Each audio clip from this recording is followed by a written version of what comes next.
नमस्कार, मैं Baljeet Dhaka Frontier Rise coaching से आप सभी का स्वागत करता हूं।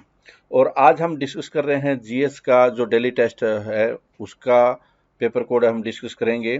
और उससे पहले मैं कुछ बता देता हूं आपको कि जो जिन बच्चों ने ज्वाइन किया हुआ है उनको डैशबोर्ड है वो कैसे नजर आएगा, या जो नए बच्चे ज्वाइन करना चाहते हैं या जिन्होंने आजकल में ही ज्वाइन किया है उनको किस तरह से डैशबोर्ड नजर आएगा। तो देखिए यहाँ पे आपको सबसे पहले क्या है कि आपको माई अकाउंट में जाना है। माई अकाउंट में जाने के बाद मैं एक बार थोड़ा दिखा देता हूँ। माई अकाउंट में जाना है, ज्वाइन करने के बाद माई अकाउंट में जाने के बाद में आपको इस तरह का डैशबोर्ड नजर आएगा। डिस्क्रिप्टिव पे जाना है, देखो यहाँ पे डिस्क्रिप्टिव लिखा है, वहाँ पे जाएंगे जब आप तो ऐसा नजर आएगा। यहाँ पे आपका हर रोज का शेड्यूल नजर आएगा कि डेली आपको करना क्या है। फिर इंडिविजुअल एमआई जो आप पेपर लिख कर भेजते हैं, क्योंकि हमारा जो टारगेट है फर्निटी राइस का मेन जो प्रोग्राम है मेंस का, उसमें राइटिंग बहुत इंपॉर्टेंट है। और राइटिंग भी क्या है कि आपको समय के ऊपर लिख कर भेजनी है, वो बहुत ज़्यादा इंपॉर्टेंट है। तो इसके लिए हमने बहुत सारा इन्वेस्टमेंट किया पिछले 7-8 महीनों में, और शानदार सॉफ्टवेयर बनाया है और उसमें और फीचर ऐड कर रहे हैं। और काफ़ी हद तक बच्चे हैं अभी इस बात को समझ पा रहे हैं कि इसका क्या क्या फ़ायदा है। तो देखिए ये इंडिविजुअल एमआई जिसमें कि आप पेपर लिखते हैं उसका आपका रिकॉर्ड नजर आएगा। हर बच्चे का ये अलग अलग होगा, क्यों होगा? क्योंकि ये इंडिविजुअल एमआईएस है। जिसने मान लो किसी बच्चे ने 10 टेस्ट दिए हैं तो 10 का रिकॉर्ड मिलेगा, जिसने एक दिया तो एक का रिकॉर्ड मिलेगा, जिसने दिया नहीं तो उसका रिकॉर्ड नहीं मिलेगा। और जिसने जो पेपर दिया है उसके अनुसार उसको टॉपर एमआईएस का भी देखने को मिलेगी। स्पेशली जीएस है, इंग्लिश है, हिंदी है। क्योंकि लेकिन एक चीज ध्यान में रखना है, जो अगर आपने पेपर दिया फॉर एग्जांपल पेपर कोड 610, तो 610 की आप टॉपर में देख सकते हैं। अगर आपने पेपर सबमिट नहीं किया और आप दूसरों का पेपर देखना चाहते हैं नकल मारने के लिए या किसी और कारणवश, तो आपको ये टॉपर एमआईएस दिखाई नहीं देगी। टॉपर एमआईएस दिखाई नहीं देगी ताकि आप लिखें उसको। लिखने के बाद आप अपना पेपर को दूसरों के साथ कंपैरिजन कर सकते हैं। इस बात का जरूर ध्यान रखें। अगर किसी को दिए दिखाई नहीं दे रही तो इसका मतलब पार्टिसिपेट ही नहीं कर रहा राइटिंग में। डे वाइज शेड्यूल है, जैसे मैं थोड़ा खोलकर भी दिखा देता हूँ इसको। इस तरह से नजर आएगा जैसे हिंदी का शेड्यूल है, तो ये डे वाइज शेड्यूल, उसको आपको करना क्या है, ठीक है। ये सारी चीजें ये लिखा हुआ है कि ये कौन से पेज पे क्या मिलेगा, तो वो कहाँ पे मिलेगा। ये ई बुक है। ई बुक में जाएंगे तो ई बुक आपको नजर आ जाएगी। इस तरह की बहुत सारी ई बुक होगी, जिसने जो भी कोर्स खरीदा हुआ है उसको ई बुक नजर आएगी। किसी ने हिंदी का खरीदा हुआ, इंग्लिश का लगाया हुआ है, तो ई बुक में जाकर वहां पे आप इसको देख सकते हैं। यहाँ पे लिखा है कॉन्सेप्चुअल वीडियो, जो वीडियो पीडीएफ वगैरह होते हैं वो कहाँ पे मिलेंगे आपको। जैसे इस पे क्लिक करेंगे तो आप सिलेक्ट कोर्स में जाना है, तो जिसने जो भी कोर्स ज्वाइन किया हुआ है उसको उसी तरह का वीडियो देखने को मिलेगा। जैसे कि मान लो इंग्लिश का कोर्स ज्वाइन किया हुआ है तो इस तरह से नजर आएगा। उसको सब्जेक्ट वर्ब एग्रीमेंट अगर किसी ने ज्वाइन किया हो तो ये लोक नजर नहीं आएगा, क्या दिखाई देगा उसको, बिल्कुल वीडियो नजर देख सकता है। वीडियो है, पीडीएफ है, ये सारी चीजें देख सकता है। तो इस तरह से आपको आइडिया मिल गया कि कौन सी चीज है आपको कहाँ पे मिल रही है। तो ये डे वाइज शेड्यूल मिलेगा जिसके अनुसार आपको तैयारी करनी है, ठीक है। आप एक दिन में अगर किसी ने लेट ज्वाइन किया तो फटाफट कवर भी कर सकता है। इंडिविजुअल एमआईएस जिसमें कि आपका पूरा लेखा जोखा मिलेगा आपको, कब आपने पेपर दिया, कितनी देर में आपने पेपर दिया, ये सारी चीजें। टॉपर्स एमआईएस है, उसमें आपको क्या देखने को मिलेगा, उसमें आपको बाकियों के पेपर भी देखने को मिलेंगे अगर आपने लिखा हुआ है तो, ठीक है। और इसके अलावा जो भी अगर कोई नई जानकारी आती है यहाँ पे अपडेट होगी। तो ये सारी चीजें मैंने आपको बता दी। अगर आपको कोई क्वेश्चन पूछना है, फीडबैक है, सजेशन है, कंप्लेंट है, तो आप इसमें डालेंगे तो आपको जवाब मिल जाएगा, ठीक है। ये गाइडेंस सेक्शन है कि कैसे सारी चीजों को यूज करना है, या हम आपको को गाइडेंस देना चाहते हैं, मेंस से रिलेटेड है, आपके एग्जाम से रिलेटेड है, टाइमिंग से रिलेटेड है, पेपर इवैल्यूएशन से रिलेटेड है, तो वो सारी चीजें इसमें मिलेगी, ठीक है। और ये सारे अपडेट होते जाएंगे। आप ये प्रोग्राम है ऐप पे भी यूज कर सकते हैं और यहाँ पे भी यूज कर सकते हैं। ऐप का यूज करेंगे तो मुझे लगता है कि आप पेपर सबमिशन में ऐप आपके लिए काफी फायदा हो सकता है। क्योंकि जब आपने एक बार पेपर स्टार्ट कर दिया, जैसे कि एग्जाम्पल के तौर पे मैं दिखाना चाहूंगा आपको कि अगर टेस्ट आपने कोई स्टार्ट कर दिया, जैसे आगे देखिए यहाँ पे एक मिनट, कल टेस्ट किसका है, जीएस का टेस्ट देख लेते हैं।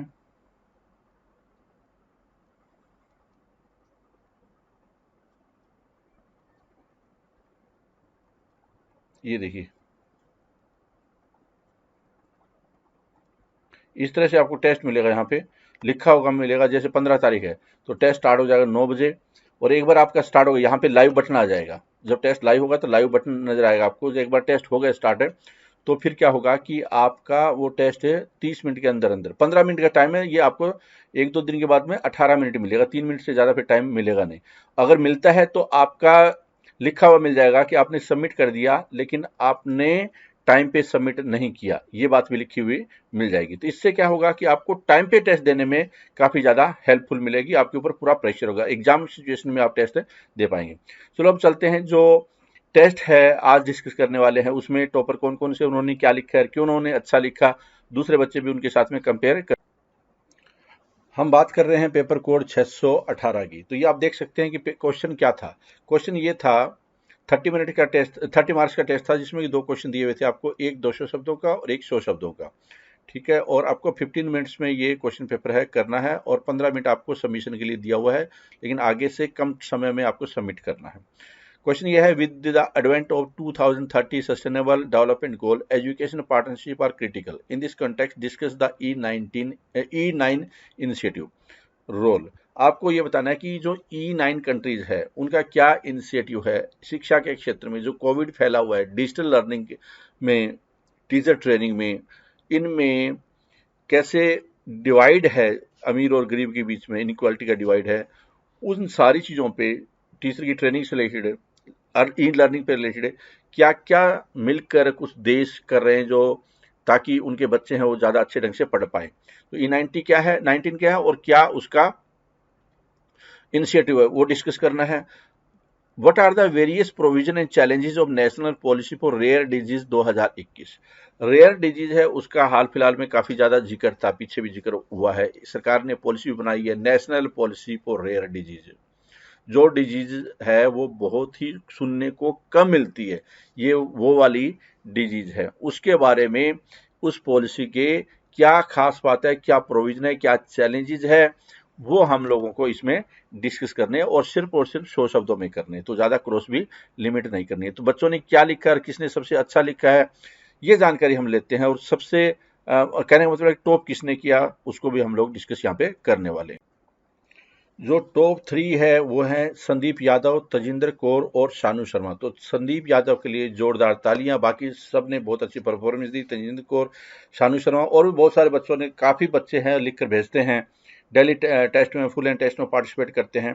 तो हम देखने की कोशिश करते हैं, और एक खास बात और भी बताऊंगा इस प्रेजेंटेशन को, देखना आप।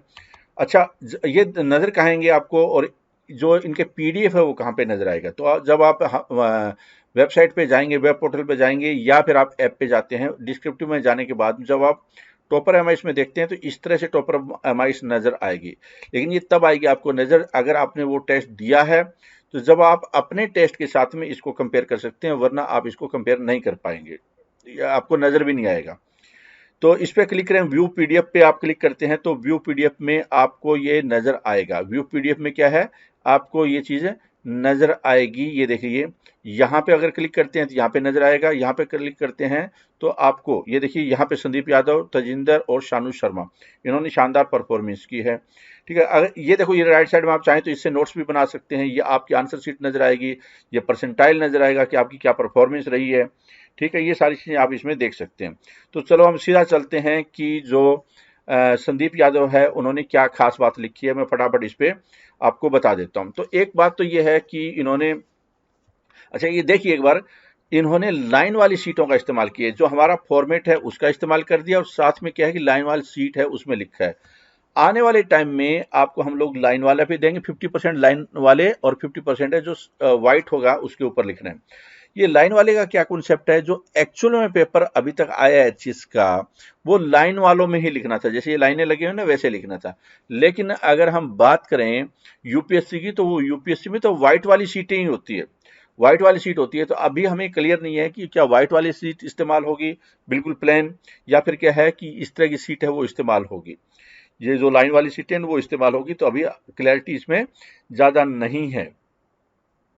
कुछ बच्चों के दिमाग में ऐसा हो सकता है कि लाइनदार सीट है और लाइनदार सीट पे ही उसको प्रैक्टिस करनी चाहिए। तो मेरा ये मानना है कि हम लोग 50% है ये देंगे, 50% टेस्ट में लाइनदार सीट का फॉर्मेट देंगे, जिससे कि ये कन्फ्यूजन न क्रिएट ना हो कि कहीं ऐसा तो नहीं लाइनदार सीट आ जाए और आपकी तैयारी, आपको लिखना, आपने बहुत प्रैक्टिस की और वो आया नहीं लिखना वहाँ पे, तो इसका भी एक संज्ञान लिया जाएगा। अब देख लेते हैं कि इस बच्चे ने जो लिखा है उसमें क्या है। इन्होंने सबसे पहले क्या है कि क्वेश्चन क्या था, with the advent of 2030 sustainable development goal, education educational partnership are critical in this context discuss E19 initiative. ये E19 एक कई कंट्रीज का ग्रुप है, उस ग्रुप में क्या क्या इनिशिएटिव हुआ है उसके बारे में डिस्कस करना है कि वो कौन से ऐसे तथ्य हैं। तो उन्होंने क्या है कि पहले स्टार्टिंग में SDG outline target related to education, it highlights. अच्छा, इस बच्चे ने थोड़ा सा क्या है प्रेजेंट इंडेफिनेट पास्ट इंडेफिनेट में इसका इशू है, इसको चेक करना है। कई बार क्या है कि इवैल्यूएटर इग्नोर कर सकता है इसको, और इतना बड़ा वैसे इश्यू होता नहीं है, थोड़े बहुत अगर आपकी ग्रामर मिस्टेक है, लेकिन फिर भी आपको ध्यान में जरूर रखना चाहिए। Need for inclusive skill based education for all countries, it promotes global cooperation. आगे कुछ लिखा हुआ इसने दिखाई नहीं दे रहा। Collaboration in this direction, E90 is initiative in this direction. यहाँ पे क्या मैसेज दिया गया है? ये मैसेज ये दिया गया है कि स्टार्टिंग में आपने इंट्रोडक्शन दे दिया, ये एक्चुअल में इनिशिएटिव है, क्यों लिया गया है, फिर ये इनिशिएटिव है क्या, इसके ऑब्जेक्टिव क्या है।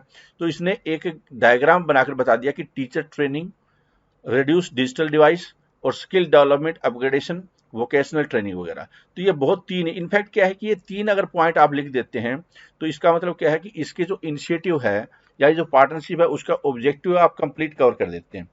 ठीक है, so it addresses the issue generated due to COVID-19 social disruption, how it minimize COVID impact। तो फिर उसके बाद में क्या है कि कोविड के ऊपर उसने, क्योंकि क्वेश्चन है कि हाल फिलहाल में क्या इम्पैक्ट आया उसके वजह से, तो post Covid situation solution under E19 initiative, ये इसने एक डायग्राम के माध्यम से बहुत सही अच्छा एक्सप्लेन कर दिया।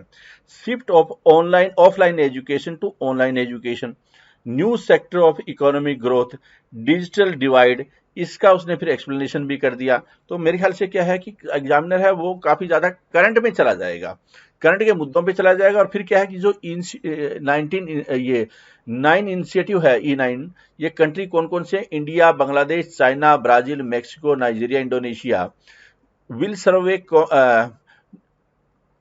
फिर लिखा हुआ है यहाँ पे क्या है कि उन्होंने इंपॉर्टेंस बता दी है डेवलपिंग कंट्री के लिए। 21वीं सेंचुरी और इंडस्ट्रियल रिवॉल्यूशन आ रहा है, उनसे रिलेटेड उन्होंने इसको कनेक्ट कर दिया है। तो कुल मिलाकर क्या है कि इन्होंने एक अच्छा इसको फॉर्मेट देते हुए, और मैं आपको ये दिखाना भी चाह रहा था कि इसने लाइन पे लिखा है, और ये एक अभी तक जो एग्जाम हुए हैं HCS के वो लाइन वाले फॉर्मेट पे आए हैं, तो उसका भी मैं आपको थोड़ा मैसेज देना चाह रहा था इसके माध्यम से। फिर तजिंदर कौर है। अच्छा, दूसरा क्वेश्चन भी उन्होंने देख लेते हैं कि क्या था। दूसरा क्वेश्चन है, what are the various provisions and challenges of national policy for rare disease 2021। तो रेयर डिजीज है, उसके ऊपर recently minister of health launched national policy for rare disease 2021, provision इसके बता दिए इन्होंने। फिर क्या है कि प्रोविजन कौन कौन से, जैसे ऑल इंडिया मेडिकल साइंस से रिलेटेड है, नोडल सेंटर बनेंगे जो कि सभी सेंटर्स को कंट्रोल करेगा। ठीक है, फिर उसके बारे में जेनेटिक फ्रीक्वेंसीज है, ये सारी चीजें उसने बता दी है, चैलेंजेस वगैरह बता दी है कि क्या क्या चैलेंजेस है। ठीक है, और डिटेल में एक्सप्लेन भी कर दिया चैलेंजेस को। दस spending on health care should be increase to 5% of GDP as suggested by the burden of disease. NITI Aayog है, उन्होंने इस पे भी बोला है कि GDP पे बढ़ाइए, तो उसका भी उन्होंने एग्जाम्पल के साथ में इसको एक्सप्लेन कर दिया, और 100 शब्दों में लिखना था। तो कुल मिलाकर क्या है कि इसने जो मैसेज था, प्रोविजन है, वो अच्छी तरह से इसको एक्सप्लेन कर दिया। ये था। हालांकि तजिंदर लिखा कुछ एक पोर्शन इसका अच्छी ढंग से स्कैन नहीं हुआ है, तो तजिंदर के लिए मैसेज तो ये, और सभी स्टूडेंट के लिए मैसेज है। देखो, आज 2 मैसेज दे रहा हूँ। एक तो क्या है कि लाइन वाले फॉर्मेट के लिए भी आपको तैयार होना है, और 50% में हम लोग लाइन वाला फॉर्मेट यूज करेंगे फॉर्मेट टेस्ट में। दूसरा मैसेज ये दे रहा हूं आपको, और इस पे मैं एक डिटेल वीडियो भी बनाऊंगा ताकि आपको कंपैरिजन कर पाऊं कि अगर कोई बच्चा बहुत अच्छा पेन यूज कर रहा है, जिसका फ्लो बहुत अच्छा है और गुड पेन क्वालिटी, ये आपको कम से कम एक टेस्ट में 5 नंबर का डिफरेंस क्रिएट करे, तो 4 टेस्ट होंगे आपके, 4 पेपर होंगे, 20-25 नंबर का डिफरेंस है। अच्छी क्वालिटी का पेन और उसका फ्लो और स्याही की क्वालिटी है, वो डिफरेंस क्रिएट कर सकती है। ये वाले जो फ्लो है पेन का, या जो भी पेन यूज किया गया है, ये हम ये नहीं बोल सकते कैमरा या स्कैनिंग है वो खराब है। स्कैनिंग तो खराब चलो है, लेकिन जो पेन की क्वालिटी है ना, वो भी खराब है। बहुत सारे बच्चे बहुत अच्छा पेन यूज करते हैं, ये पेन को इंप्रूवमेंट करने की जरूरत है, पेन को चेंज करने की जरूरत है। ये एक, इससे स्पीड भी बढ़ेगी, क्योंकि आपका स्पीड बहुत ज्यादा इंपॉर्टेंट रोल अदा करता है किसी पेपर को कंप्लीट करने में। ठीक है, तो उन्होंने क्या है कि ये E19 वाला क्वेश्चन है, इसके ऊपर पूरा स्टार्टिंग में पूरा अपना ये इंट्रोडक्शन दिया है। उसके बाद में E19 इनिशिएटिव है, E9 इनिशिएटिव है।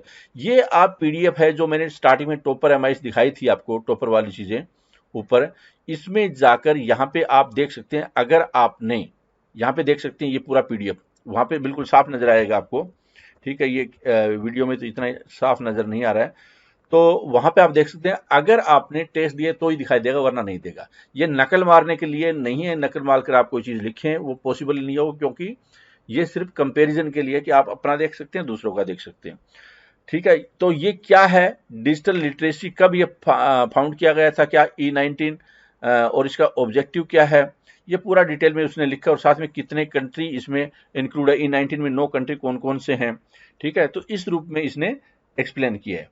फिर उसके बाद यूनेस्को के साथ भी इसको कनेक्ट किया गया है, और एम बताते हुए, SDG 4 बताते हुए, क्योंकि SDG 4 की बात चल रही है इसमें, और ये क्या प्रमोट करने वाला है ये भी इन्होंने एक्सप्लेन किया। और इसके बाद, ठीक है, जो E19 है उसमें और ज्यादा एक्सप्लेन करते हुए प्राइमरी फोकस है कि इनकी चीजों में 3, टीचर क्वालिटी, डिजिटल स्किल और रिमूव डिजिटल डिवाइस, ये 3 चीजें बहुत ज्यादा महत्वपूर्ण है। कंक्लूजन किया है फिर इसके बाद, in the wake of covid pandemic, उसके साथ में अटैच भी किया है, करंट के साथ में अटैच कर दिया कि ये इनिशिएटिव है काफी ज्यादा गेम चेंजर साबित होगा, तो उन्होंने इस बात पे एंड किया है। ऐसे ही क्वेश्चन नंबर 2 की बात करूं, national policy for rare disease 2020, तो इसका स्टार्टिंग में क्या है कि उन्होंने कि एक्चुअल में ये डिजीज है क्या, 1 और इवन लेस देन 1 पर 1000 पॉपुलेशन। अगर इस तरह की डिजीज उसको रेयर डिजीज में बांटेंगे, WHO के अनुसार उसने बताया है इसकी क्या प्रोविजंस हैं, ये भी इसने एक्सप्लेन किया है। और कैटेगरी बना दी है रेयर डिजीज की, 3 ग्रुप में बांट दिया गया है। तो उसको रेयर जो ग्रुप कैटेगरी है रेयर डिजीज वो बनाते हुए बता भी दिया, कुछ एग्जाम्पल भी दिए हैं, किस चीज के एग्जाम्पल दिए हैं, बीमारियों के एग्जाम्पल दिए बीमारियों के। और एम क्या रखा गया, टू प्रमोट R&D ऑन, किसका एम की बात हो रही है, इस पॉलिसी की बात हो रही है, तो R&D करने के ऊपर फोकस रखा गया है। उसके बाद प्रमोट है इसकी indigenisation, reduce cost, strength of tertiary health care, और focus on primary and secondary health care. इन बातों पे फोकस करते हुए बेनिफिशरी इसके कौन कौन होंगे, फंडिंग कहाँ से आएगी, सेट स्पेशलाइज सेंटर, इन चीजों पे भी इसने पूरा ध्यान दिया है, ठीक है। उसके बाद में क्या क्या चैलेंजेस है, क्या क्या ऑर्फान डिजीज, रेयर डिजीज है, जैसे कि R&D का चैलेंज आएगा, ज्यादा कॉस्ट भी आ सकती है, ठीक है। और इसके ढूंढना भी ऐसे लोगों को बहुत ज्यादा मुश्किल हो जाता है। तो पूरे सारे चैलेंजेस को एक ग्राफ के जरिए उसने बताने की कोशिश की, पर आखिर में कंक्लूजन कर दिया, ठीक है। दो, the number of cases with rare disease are less but require attention to ensure quality of life as it is essential under article 21 of the constitution. तो आर्टिकल 1 के साथ में इसको जोड़ दिया गया कि राइट टू लाइफ वाले के साथ में, ठीक है। फिर आ जाता है शानू शर्मा का पेपर, 25 नंबर इसके भी आए। देखो हर बच्चे का लिखने का अपना अपना स्टाइल होता है, और एग्जामिनर है कई बार नॉलेज से इंप्रेस होता है, कई बार क्या है कि उसके कोई फॉर्मेटिंग से इंप्रेस होता है, कई बार क्या होता है उसकी स्टार्टिंग बहुत अच्छी की उससे इंप्रेस होता है। तो आप ये जजमेंट करना ये अपना इंडिविजुअल हो जाता है कई बार कि उसका पेपर अच्छा था, लेकिन हो सकता है दूसरे को उसका अच्छा नहीं लगा हो। सब्जेक्टिव पेपर बहुत ज्यादा सब्जेक्टिव है कि क्या चीज अच्छी है क्या बुरी है उसको बताना, लेकिन ओवरऑल अगर जो अच्छी, हमने देखा है कि जो बच्चे अच्छा लिख रहे हैं वो अक्सर हमेशा हर सब्जेक्ट में अच्छा लिखते हैं। अगर कोई बच्चा GS में अच्छा कर रहा है, वो धीरे धीरे करके स्टार्टिंग में हो सकता है इसका अच्छा ना हो, हिंदी इंग्लिश में भी वो अच्छा करना स्टार्ट कर देता है। तो अच्छी राइटिंग अच्छी हमेशा अच्छी होती है। E92 के बारे में स्टार्टिंग में लिखा है, पहले इंट्रोडक्शन स्टार्ट कर दिया कि 1983 से 93 से ये 9 कंट्री है, उसने स्टार्ट किया था, इस्टेब्लिशमेंट हुआ था। फिर ये कौन कौन से कंट्री है उसका एग्जांपल दे दिया उन्होंने, और ये फोकस किस चीज पे कर रहा है, SDG 4 पे कर रहा है, ये भी बता दिया। तो बहुत ही आसान तरीके से उसने लिख दिया है। यहाँ पे मैसेज मैं ये देना चाहता हूँ कि इसकी जो भाषा है ना वो बहुत आसान है, और ये कंपेरेटिवली जो पेन का फ्लो है वो भी देखिए अच्छा है। यहाँ पे जो मैं पिछले पेपर की तुलना में कंपेरिजन कर रहा था, ठीक है, तो वो भी अच्छा है। तो किस चीज पे फोकस करने वाला E90, इन्वेस्टमेंट और skill, narrowing the digital divide, और support to teacher. E90 initiative है, उसके बारे में बताते हुए फिर आगे चलते हैं कि so it is become a form for the countries to discuss their experience related to education exchange but practices, ठीक है। उसके वेरियस फंक्शन क्या क्या है वहां पे भी एक्सप्लेन कर दिया गया है। उसके बाद में रेयर डिजीज वाला क्वेश्चन आ जाता है। रेयर डिजीज है यहाँ पे एक बड़ी पॉपुलेशन में 10,000 की पॉपुलेशन में लगभग 6 के आसपास हो, तो इनका ये बोलना है कि ये रेयर डिजीज है। उसको डिफाइन किया गया है कौन कौन सी बीमारियां, एग्जाम्पल भी साथ में दे दिया इंट्रोडक्शन में। इसको 3 भागों में बांटा गया है कि कौन ग्रुप 1, ग्रुप 2 और ग्रुप 3 कौन सी बीमारियां किस रूप में ग्रुप 1 में आएगी, किस रूप में 2 में आएगी, ये बताते हुए, और फिर क्या एम है इस पॉलिसी का, क्या रिसर्च एंड डेवलपमेंट पे ज़्यादा फोकस करना है, क्या स्क्रीनिंग पे ज़्यादा फोकस है, डिटेक्शन स्क्रीनिंग, ताकि पता तो चले रेयर डिजीज के हैं कितने लोग, अभी तो पता ही नहीं है कौन है या नहीं है, ठीक है। और कॉस्ट ऑफ ट्रीटमेंट है, उसको रिमूव करना, रिकवर करना या कम करना, फंडिंग जुटाना, ये भी उसका है। ये बहुत ही अच्छा लिखा है कि और क्या क्या इसके है। National registry will be created to ensure adequate data. फिर आगे अल्टरनेट फंडिंग है, उसकी बात की गई है। Lack of sustainable funding in group 3, उसके लिए क्या किया जा रहा है। Lack of drug manufacturing, very little information about, तो ये थोड़े चैलेंजेस के रूप में उन्होंने पेश कर दिया अपना डाटा के रूप में, बहुत अच्छी प्रेजेंटेशन के रूप में पेश किया है, ठीक है। और आखिर में ये कंक्लूजन कर दिया। तो ये थे सारे जानकारी। इनके जो पीडीएफ है, डिटेल है, क्वेश्चन क्या है, और इस पे पूरा डिटेल आर्टिकल, ये आपको कहाँ पे मिलेगा, ये आपको शेड्यूल में मिलेगा। आर्टिकल मिलेगा पूरा डिटेल में कि ये बीमारियां है क्या, शेड्यूल में। आप चाहें तो गूगल पे भी रिसर्च कर सकते हैं। और जो पेपर है, जो कि अलग अलग स्टूडेंट कैसे अच्छा लिख सकते हैं, ये स्टूडेंट जो एग्जामिनर ने कैसे बेटर उसको माना है, वो आपको मिल जाएगा पीडीएफ के फॉर्मेट में टॉपर एमआईएस में। अगर आपने वो पेपर लिखते हैं तो लिखना बहुत ज़्यादा जरूरी है। हम फोर्स करते हैं कि ज़्यादा से ज़्यादा बच्चे लिखें और टाइम के अंदर ही लिखें, क्योंकि अगर मान लो 3 बच्चों के बराबर नंबर है तो जो सबसे स्पीड पे लिखेगा वो टॉपर बनेगा, ठीक है जी। ओके, इस प्रेजेंटेशन में इतना ही। All the best.